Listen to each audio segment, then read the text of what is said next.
Hai, Assalamualaikum warahmatullahi wabarakatuh. Saya Nik Muhammad Haris bin Kamaluddin. Nombor metrik 3213000811. Saya daripada Diploma Pendidikan Awal Kanak-kanak dan hari ini saya ingin menyampaikan ucapan yang bertajuk perjalanan hidup saya. Tujuan saya untuk membuat ucapan ini untuk memaklumkan tentang perjalanan hidup saya. Jadi yang pertama, saya nak bagi tahu yang ucapan yang saya akan sampaikan ini berkaitan dengan pengalaman hidup saya. Jadi di sini saya akan menceritakan pelbagai kisah duka, suka yang saya pernah alami. Setiap daripada kita mempunyai kisah dan pengalaman tersendiri. Jadi tidak salah untuk kita mendengar kisah hidup seseorang. Mungkin kisah dan pengalaman hidup seseorang itu dapat membantu dan memberi informasi untuk kita di hari kelak. So, saya suka dengar satu ayat iaitu pengalaman mendewasakan kita. Yes, ini adalah ayat yang selalu keluar daripada mereka yang berpengalaman. Jadi, marilah kita dengar. Jadi, dulu saya seorang yang agak pemalu dan mempunyai tahap kesabaran yang rendah. Jadi, saya seorang yang pemalu yang sangat-sangat orang boleh kata kritikal, kan? Sampaikan soalan saya tak faham, saya tak tanya. Saya ada masalah, saya tak bagi tahu, saya tak luah. And saya mempunyai tahap kesabaran rendah. Saya ni seorang yang panas baran. So itu adalah saya yang dulu.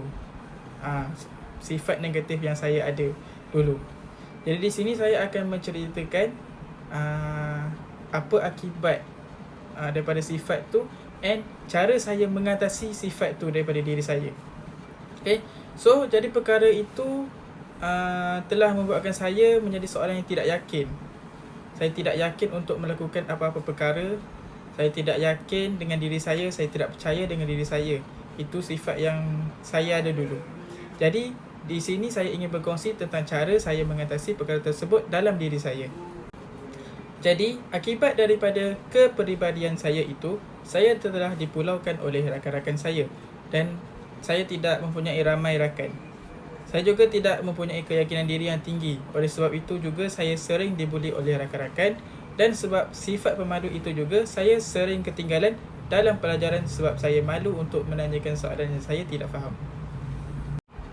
Sifat-sifat negatif yang ada dalam diri saya itu membuatkan saya menjadi semakin lemah.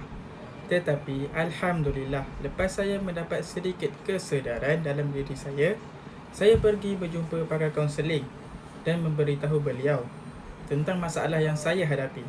Saya melawan rasa malu saya untuk bertemu dengan pakar tersebut dan pakar tersebut pun membantu saya dengan memberi nasihat dan mengajar saya untuk lebih yakin dengan diri saya.